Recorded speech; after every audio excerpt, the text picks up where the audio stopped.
les petits pitchs. Salut à tous et bienvenue dans Les Petits Pitchs. Aujourd'hui on se retrouve pour parler de My Father's Work. La version française, Le secret de mon père. C'est un jeu de pose d'ouvrier, ça se joue de 2 à 4, une partie dure environ 2 heures, c'est pour les connaisseurs et c'est un Kickstarter. Le contexte. Vous êtes les membres d'une même fratrie à la fin du 19e siècle, époque victorienne, fabuleuse, et votre père vous lègue tous ses biens. Vous connaissez pas le gars, mais il n'y a pas de problème pour récupérer l'héritage. Vous êtes des grosses michtos. Hein. Vous héritez d'un domaine chacun au sein de la même ville. Donc vous explorez votre domaine et vous découvrez très vite une pièce assez sympathique avec des petits bocaux. Clairement, c'est pas de la confiture, c'est un labo secret. Il vous a donc légué chacun un laboratoire pour continuer son œuvre et ses expériences. Votre père était donc un savant fou. Certaines personnes pourraient être dérangées par cette information, mais vous kiffez la vibe. Pas de problème, vous rameutez toute votre mif et vous décidez de continuer l'œuvre de votre père. Frankenstein. Le but du jeu, marquer le plus de points de victoire en réalisant des expériences et vous tentez d'achever un des chefs-d'œuvre de votre père, ça sur 3 générations. Tout le monde y passe, les enfants, les petits-enfants. Papa, je voulais être jardinier. Non, tu seras savant fou. Vous dédiez votre vie à ces expériences folles, persuadé que c'est pour le bien de l'humanité. Clairement, il y a des expériences dont vous auriez pu vous passer.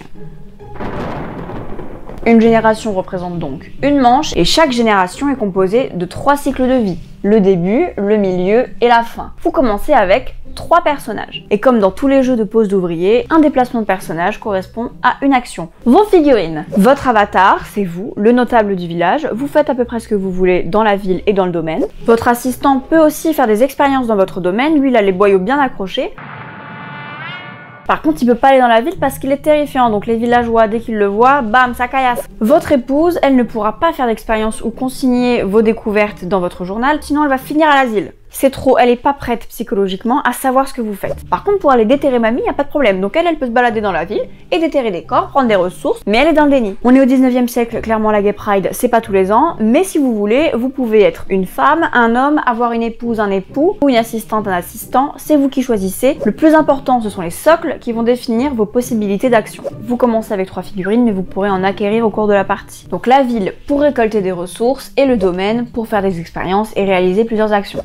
Et on reste professionnel. Les ressources, tout d'abord, l'argent pour aménager votre domaine et vous donner des avantages, les ingrédients qui vont vous permettre de réaliser vos expériences, à base d'animaux, de fioles, de pièces détachées, de cadavres, essentiellement de cadavres. Et vous allez également avoir besoin de connaissances en biologie, en chimie, en ingénierie et en sciences occultes. Les expériences que vous allez faire grâce à ces sciences occultes vont vous rendre marteau. Vous allez devenir zinzin et vous allez avancer sur la piste de folie. On n'est pas sur de la piste de danse, non, vous devenez cinglé. Le jeton folie, il va déclencher certains effets. Vous faire piocher des cartes obsession qui, si vous ne les réalisez pas, vont se transformer en trauma. Clairement, il n'y a pas d'action thérapie dans le jeu. Quand vous allez déterrer des cadavres ou que vous allez récupérer des connaissances dans le campement des nomades, clairement, vous vous faites pas bien voir par la population et vous allez avancer sur la piste de malpeur. Donc vous devenez de plus en plus flippant. Parce que c'est pas totalement normal de décapiter des chouettes. Vous allez également déchaîner la colère de la foule. Donc la foule en colère se rapproche de vous.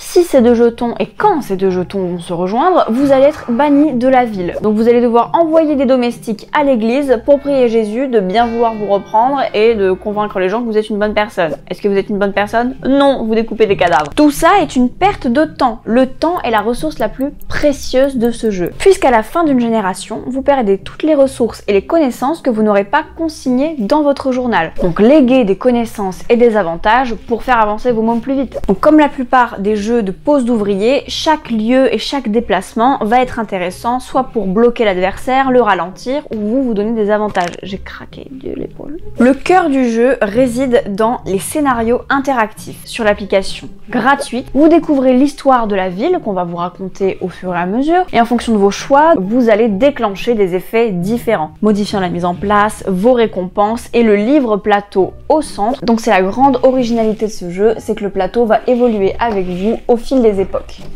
C'est un Kickstarter en anglais, mais la version française sera disponible, il y aura un lien dans le Kickstarter. Le matériel est somptueux, on a une vraie sensation d'argent en main, en bonne michto, c'est très agréable. Les fioles vous mettent direct dans l'ambiance, il y a pas mal d'interactions entre les joueurs, on peut vraiment se mettre des bâtons dans les roues. Ce que j'adore, c'est que tous les éléments de jeu et de narration sont hyper cohérents et participent au gameplay. C'est pas des trucs posés, on vous a juste mis une belle illustration. tout vous met dans l'ambiance. C'est très satisfaisant. En tout cas, j'espère que ça vous a plu et que ça vous aura peut-être donné envie de tester le jeu. Si vous voulez voir encore plus de vidéos sur les jeux de société, n'hésitez pas à vous abonner à la chaîne d'Ori Games. Ciao!